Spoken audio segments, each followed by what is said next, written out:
YouTube channel after such a long time. Uh, if you have been following me on my blog, you know that I'm a mom of a almost 2-year-old daughter, so I really have no time to work on my blog as well as my YouTube channel. But right now I have some help, so I thought why not make a YouTube video.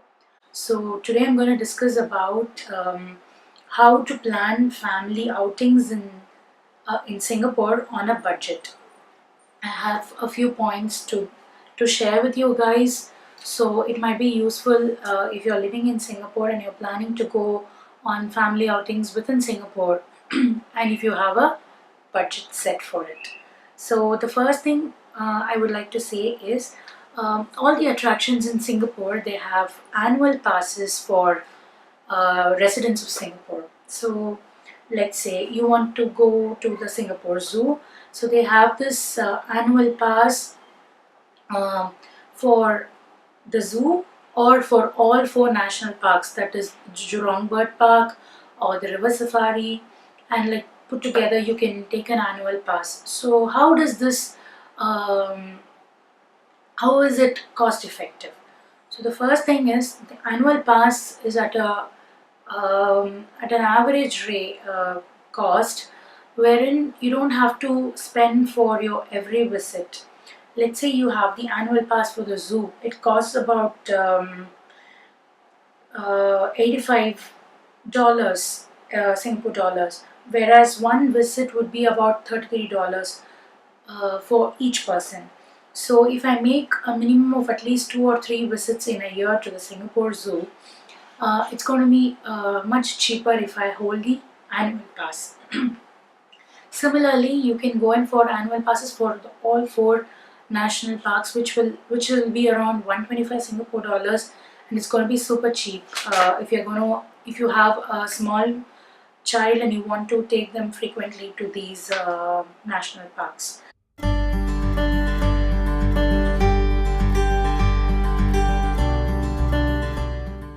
So you can consider such annual passes for attractions like the Singapore Aquarium and Faber license, that is the Singapore cable car in the Sentosa.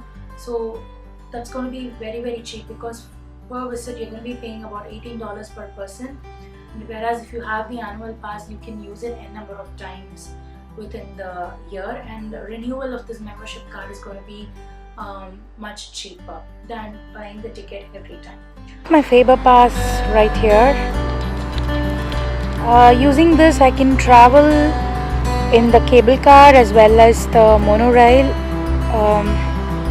Yeah, this is like my pass for the whole year. It's going to work out super cheap for me.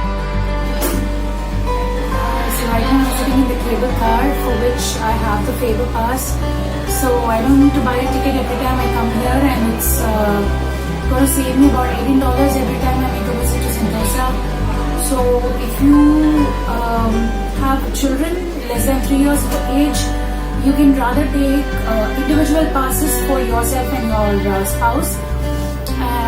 So once your children are about 3 years of age, then you can better take a family pass. So that's going to work out cheaper, because until 3 years of age they don't have any tickets. So this is a beautiful cable car ride that I'm taking right now.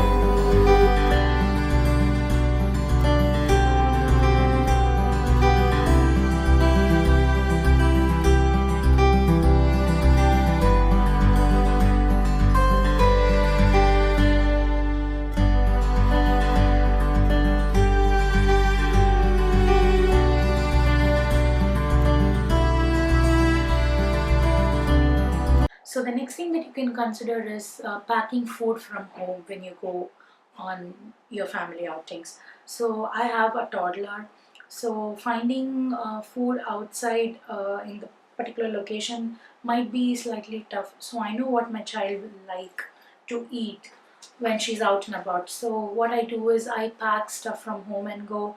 I carry her water bottle, I carry some fruits, I carry some snacks that she enjoys. I also take food for myself when I go outside on the, for the whole day. So I carry some simple lunch from home in use and throw boxes, which is going to be easy for me, convenient for me to eat when as and when I like, and then dispose it easily. And I'm going to be saving a lot of money by packing food from home. As you can see, this is the entrance to the monorail. Try to stock up on drinks and food before you go into Sentosa, because that could potentially be a little more expensive than here.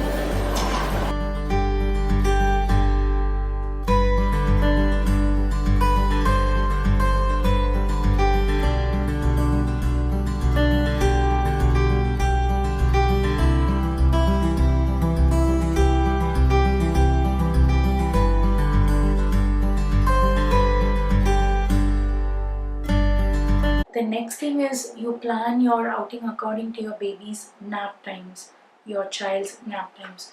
So what I usually do is I take my child outside in the morning hours and I try to get back home by her nap time. In this way, I will be saving on taking a cab in like an emergency situation. If she's too cranky, I'll have to rush back home, or if she's going to sleep there, then I might have to catch up on some coffee or something. So I'm going to spend a little extra time there, and I might also spend a little extra money over there. So I always plan things according to her nap times. And the next thing I would like to suggest is take public transport. If you are a resident of Singapore, I'm sure you'll know how convenient the public transport is in Singapore, and it's super connected. So you can take the bus, you can take the MRT and LRT if you are staying somewhere close to the LRT stations. So it's very, very convenient. It's all stroller friendly. So I would suggest you to take public transport if you want to save some money, instead of taking cabs. And the next thing is you can try out free attractions in Singapore if you're having a baby or a toddler and you don't want to spend much for their tickets, like places such as botanical gardens. The Sentosa area itself is kind of free for free entry. Only if you're going to visit the attractions like the Madame Tussauds or the Trikai Museum, you will have to pay for it.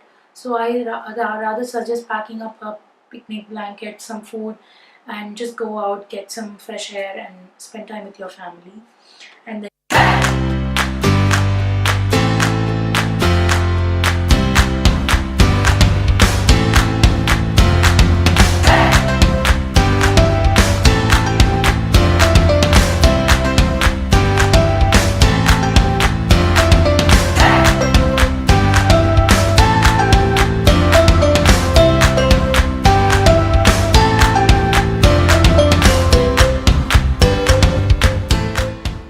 there's so much of free space wherein you can just open up a picnic blanket and just spend some time with your family. You really need not buy any tickets to the attractions.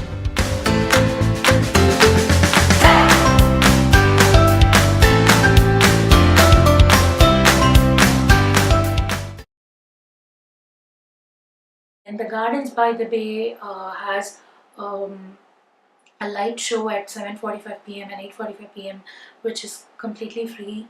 You can just sit under those magic trees and just watch the show, or you can head out to the beach like Changi Beach or East Coast Park Beach or the Sentosa Beach, which is not it's not going to cost much for you except for your transport if you're going to even carry food and water from home.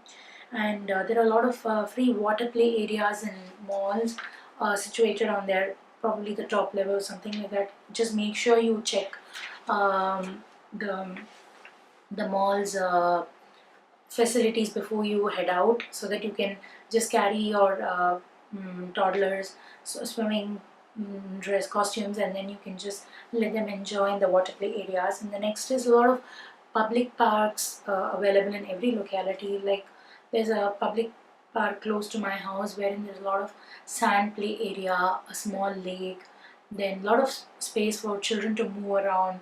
Your children can ride a bike or a scooter, or they can just run around and get some fresh air. So you can consider such things. You need not really spend money in order to let your children enjoy the outside weather.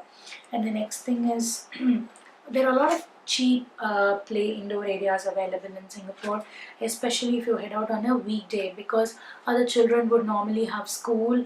So if you have a young child, you can definitely take them out on a weekday. So the ticket price would be much lesser on a crowded weekend. So if you have a toddler to be entertained at home, you can rather consider taking them to such um, indoor playgrounds. Or if it's a rainy day and you cannot head out anywhere, you can just take your child to an indoor playground wherein you can just let them burn all their energy.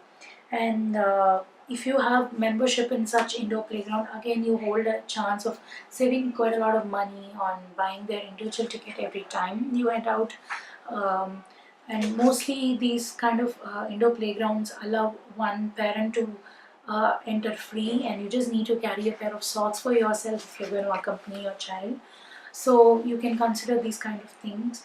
And the next is very important point is, if your child is less than 3 years of age, you do not have to actually buy a family pass, annual pass for attractions. You can get individual passes for you, yourself, and your spouse. Like for example, the Faber license, which allows us to take the cable car for free every time. So this one, I hold a separate pass and my husband holds a separate pass, because my baby is only she's not even 2 years of age. So in that case, she's eligible for free entry everywhere. So I don't have to necessarily buy the family package. Once the child crosses 3 years of age, then it is better you get a family pass for your whole for the family, because even the child is eligible for a ticket when they cross 3 years of age. So these are some points that I felt like sharing with you people. So if you are living in Singapore and if you want to really head out with your children and you really have a budget set, you can consider these points. Thank you so much for watching. Let me try to put up more videos in the future. Bye bye.